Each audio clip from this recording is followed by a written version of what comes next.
All right, hey, all right, welcome to the shit show. Apparently, I didn't have the little button pushed. But anyway, so it's worse than I thought, and it's in some ways better than I thought. So, the way the textured pieces were, you see that it's like a siding texture, kind of like how that is,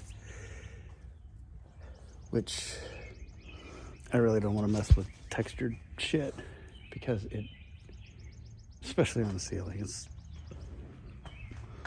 ludicrous. But to try to make the transition, it's good to hear. It's all, it's some bug damage from where it got, where it was compromised, but the bugs are gone. It's just old dusty shit. So, so it just needs to be reinforced and tidied up a bit and weatherproofed, which is my main concern, is getting it weatherproofed. Keep the water out of it, keep it from freezing, expanding, and molding and further deteriorating. But that's what we're doing. So what I'll probably end up doing to save ripping that whole corner off, because the crown molding and the way the finishes are on the front isn't going to match what I'm doing here, and there's no way to match it without ripping everything back. So I'm going to make a clean transition here, right in front of that fixture, the light, and back here, and this will all be one style, I guess. I'll notice it, nobody else in the world will. So, but it's pretty solid up in here. You see where I got some bug damage. I'm going to replace those pieces. The interior studs are, it's just face rot where the bugs got into it and weakened it. But I'm going to scab some shit on it and support it, make it right. So it's one of the things, you get into it and you don't know what you're into until you get into it, and you can't really tear it apart to get into it until you get into it.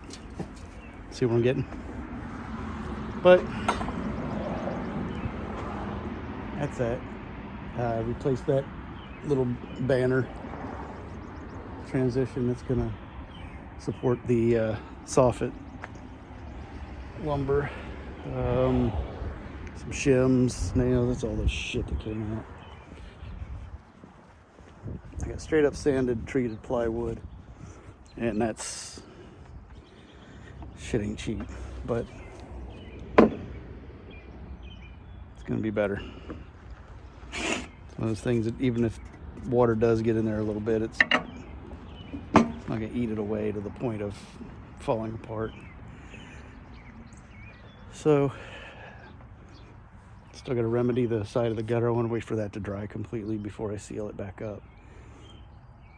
So I'm kind of working a little bit backwards, only because of time restraints. But yeah. It'll be tight.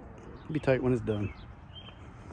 So I'll do some shimming up here and some matching.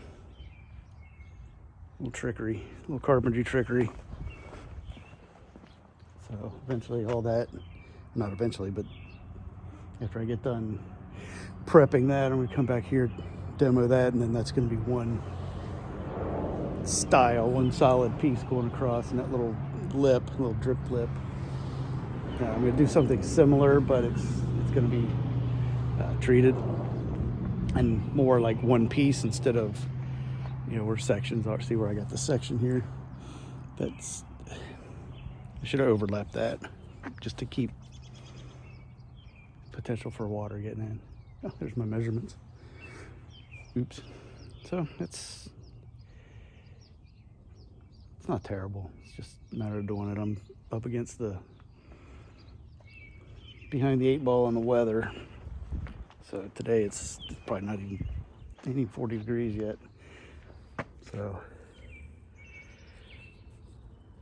I'll just poke away. I just want to get it done before it rains and before I have to go back to work and before I get burnt out and before I find shit that I can't fix right away, and that's, you know, that's a big anxiety driver. Peaker. So it'll be cool when it's done. It'll look good. It'll definitely look better. It'll make me feel better. Because this is it's the first thing you see when you pull around the house. I mean, I see it. It's terrible. So I'm gonna make it tight butthole and keep poking at it. Probably work 7-8 hours a day, probably 6 hours of working on it, and another 2 of cleaning up. See all the shit I got out. Everything I own out. I still gotta go get more. I need a smaller level. String. Get my framer. My large finish. Fucking rotary or oscillating tool. 6 foot level. I need a 4 foot level.